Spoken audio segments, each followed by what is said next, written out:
Good morning. So we did not make a video yesterday. We were pretty busy.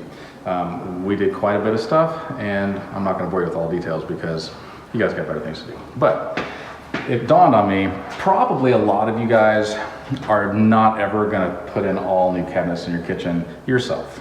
But if you want to, it's pretty simple. So what you want to do is first you want to do your upper cabinets, and the reason why is because it's hard to lean over this and do this, so it's easier if you do the uppers first and then do your lowers. Okay, so these are individual boxes that you buy at Home Depot. So this is a 2 foot, and this is a 2 foot, and that's a 30 inch by 1 foot, and that's a 1 foot by 30 inch, and this is a 3 foot. Okay, so you find your studs, and a lot of people, at some point in my life, somebody said, "John, do you even own a stud finder?" And I'm like, "A mirror? Yeah, I got a mirror, but I don't need that." So where your outlets are, usually on one side or the other, there's going to be a stud. Okay, so you can tap, and you can tell it right there. There's going to be a stud, and you can see. Get closer over here. But that's where I screwed, right? And then, see how that sounds solid? There's a screw right there and right there. And then in the corners, you're always gonna have them and so on. So there's a strip down here and you screw into that strip. And then on the top, up there, there's another strip that's similar to that. Okay, so you screw those. And then up in the tops, you screw one cabinet to the other, and then that holds them up tight so that this is even and flush and the same height, right? So that's what you want. And then eventually we level the doors and everything. Okay, so maybe you're thinking to yourself, this is highly more likely that you're gonna put in a new hood vent microwave. Okay, so that looks like this right here. And you see these over your stove all the time. So in case you don't have an imagination, just put your thinking cap on. This is gonna be the sink. Obviously there will be a garbage disposal. This will be the dishwasher right here. Then we got cabinet space. Then we're gonna have a stove and a hood vent microwave. Over there's gonna be a fridge.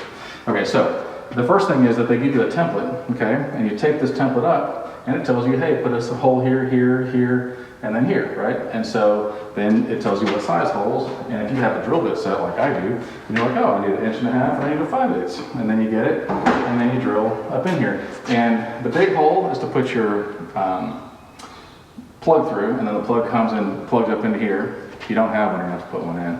And then there's 2 holes. So what happens, and I'm going to show you kind of step by step, but I can't do everything because it's just me and a camera person. So this is going to end up going here, and on the back of the microwave, it catches in, and you come up, and then there's 2 screws that hold it up and suck it up in there. And that's really what holds the microwave in. So you want to make sure that this is in something solid. You want to make sure that you're in your studs. So once again, there's a stud. There's one you can tell because there's a outlet down here that's nailed to, and then right here. So really the 2 corners and then one right here. And we'll just put some screws in that. We'll get these holes drilled, and then I will show you the next step. And I want you to know that no matter how far you push the envelope, it will still be stationary. Oh, hey, so as the prophecy foretold, the microwave's in. Come closer, I'm gonna show you how this works. Okay, I can't do everything with you because I'm actually doing it. See these little hooks right here? And there's little notches in the microwave. So you set the microwave in there, and then you tilt it up, right? And then there's a hole, and this cord goes through the hole, and then there's 2 screws, and the screws go into the top of the microwave. It's got a washer on it, and then you screw that up, and then tighten it up, and then plug it in. That's pretty important. And then you open the door. You got to leave the instructions for whoever's going to buy the house because they'll be like, how to use a microwave.